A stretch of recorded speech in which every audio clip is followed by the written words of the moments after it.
Seventh day school પર ફરી સ્થિતિ વણસી હતી અને પોલીસ સાથે ઘર્ષણ જોવા મળ્યું। પોલીસે શેરીઓમાં જઈ લોકો પર લાઠીચાર્જ કર્યો અને યુવા કોંગ્રેસના કાર્યકરોની અટકાયત કરી।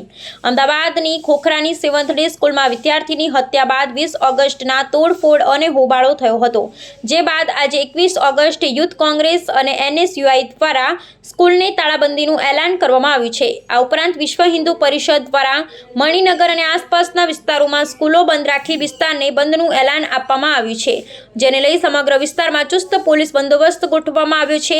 સેવન્થ ડે સ્કૂલની બહાર તથા સ્કૂલથી 500 મીટર દૂર સુધી બંદોબસ્ત ગોઠવવામાં આવ્યો છે। બંધના એલાનને સવારથી મિશ્ર પ્રતિસાદ મળી રહ્યો છે। કેટલીક દુકાનો ચાલુ છે તો કેટલીક દુકાનો સવારથી બંધ છે।